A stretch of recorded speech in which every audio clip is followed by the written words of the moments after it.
നിങ്ങളുടെ കുട്ടി ഈ റംലാനിൽ നോമ്പെടുക്കുന്നുണ്ടോ? നോമ്പ് അവരുടെ ആരോഗ്യത്തെ ബാധിക്കുമോ എന്നുള്ളത് പല പാരൻസിൻ്റെയും ഒരു കൺസേൺ ആണ്. സേഫായി കുട്ടികളെ നോമ്പെടുപ്പിക്കാനുള്ള, റംലാൻ ഫലപ്രദമായി യൂട്ടിലൈസ് ചെയ്യാനുള്ള 5 ടിപ്സാണ് നമ്മൾ ഇന്ന് ചർച്ച ചെയ്യുന്നത്. ആദ്യം തന്നെ പറയട്ടെ, നമുക്കെല്ലാം അറിയാം, നോമ്പ് ഒരിക്കലും കുട്ടികൾക്ക് നിർബന്ധമല്ല. എങ്കിലും മോട്ടിവേറ്റഡ് ആയ കുട്ടികളെ ഗ്രാജുവലി ട്രെയിൻ ചെയ്യിക്കുന്നതിൻ്റെ ഭാഗമായി സേഫായി നമുക്ക് നോമ്പെടുപ്പിക്കാവുന്നതാണ്. അതിന് ഈ ടിപ്സ് നിങ്ങൾ ഉപകരിക്കും. നിങ്ങളെ പ്രിയപ്പെട്ടവരുമായി അത് ഷെയർ ചെയ്യാം. ആദ്യത്തേത് അത്താഴം.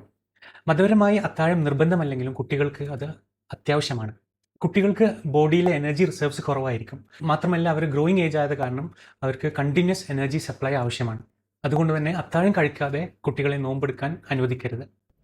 2, അത്താഴം കഴിക്കുന്നുണ്ടോ എന്ന് മാത്രമല്ല, എന്ത് കഴിക്കുന്നു എന്നുള്ളതും പ്രധാനമാണ്. കേവലം ചോറ്, ചപ്പാത്തി, പത്തിരി തുടങ്ങിയ കാർബോഹൈഡ്രേറ്റ് അടങ്ങിയ ഭക്ഷണം മാത്രം കഴിച്ചാൽ പോരാ. കുട്ടികൾക്ക് വേണ്ടത് സ്ലോ റിലീസ് ഫ്യൂവലാണ്. നിർബന്ധമായും ഉൾപ്പെടുത്തേണ്ട ഭക്ഷണങ്ങൾ പ്രോട്ടീൻ അടങ്ങിയ മുട്ട, പയർവർഗ്ഗങ്ങൾ, കടല, പരിപ്പ് വർഗ്ഗങ്ങൾ, കോംപ്ലക്സ് കാർബോഹൈഡ്രേറ്റ്സ്, ഓട്സ് മുതലായവ, പ്രോബയോട്ടിക്സ്, തൈര്, യോഗട്ട്, അതേപോലെ ഫ്രൂട്ട്സ്, വെജിറ്റബിൾസ്. ഇതൊക്കെ ദഹിക്കാൻ സമയമെടുക്കുന്നതിനാൽ അവർക്ക് ദിവസം മൊത്തം എനർജി ലെവൽസ് മെയിൻറ്റെയിൻ ചെയ്യാൻ പറ്റും. അത്താഴ സമയത്ത് ഒഴിവാക്കേണ്ട ഭക്ഷണമാണ് ആഡഡ് ഷുഗറുള്ള ഡ്രിങ്കുകൾ. അത് ഷുഗർ സ്പൈക്ക് ചെയ്യാൻ കാരണമാവുകയും ആ സ്പൈക്കിന് ശേഷം ഷുഗർ പെട്ടെന്ന് താഴ്ന്നു പോകുന്നത് കുട്ടികളിൽ ക്ഷീണവും അതേപോലെ വിശപ്പും വർദ്ധിപ്പിക്കും. കഫീൻ അടങ്ങിയ പാനീയങ്ങൾ, ചായ, കാപ്പി മുതലായവ കുടിക്കുന്നത് ഡയൂറസിസ് ഉണ്ടാക്കുകയും കൂടുതൽ മൂത്രം പോകുന്നത് ശരീരത്തിലെ വെള്ളം കുറയാൻ, ഡീഹൈഡ്രേഷൻ ഉണ്ടാവാൻ കാരണമാകും. മൂന്നാമതായി ഹൈഡ്രേഷൻ. നോമ്പ് തുറ മുതൽ അത്താഴം വരെയുള്ള സമയത്തിൽ കൃത്യമായ ഇടവേളകളിൽ ആവശ്യമായ വെള്ളം ധാരാളമായി കുടിക്കണം.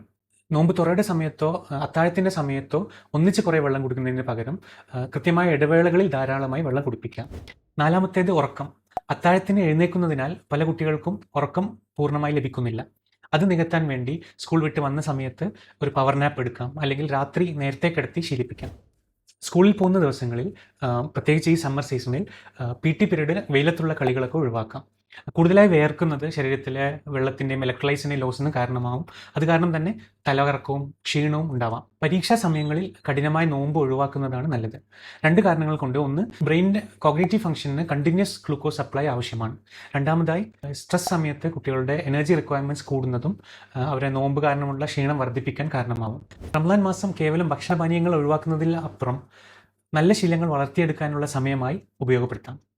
ഇന്നത്തെ കാലത്തെ കുട്ടികളുടെ ഏറ്റവും വലിയ പ്രശ്നമായ screen addiction, mobile use, gaming, അതേപോലെ സോഷ്യൽ മീഡിയ യൂസ്, ഇവയൊക്കെ നിയന്ത്രിക്കാനുള്ള സമയം, ഒരു ഡിജിറ്റൽ ഡീടോക്സിൻ്റെ സമയമായി റമളാനെ ഉപയോഗപ്പെടുത്താം. അവസാനമായി, സ്ഥിരമായുള്ള അസുഖങ്ങളുള്ള, മരുന്ന് കഴിക്കുന്ന കുട്ടികളാണെങ്കിൽ നിങ്ങളുടെ പീഡിയാട്രീഷ്യൻ്റെ ഉപദേശം എടുത്തതിന് ശേഷം മാത്രമേ കുട്ടികളെ കൊണ്ട് നോമ്പെടുപ്പിക്കാൻ പാടുള്ളൂ.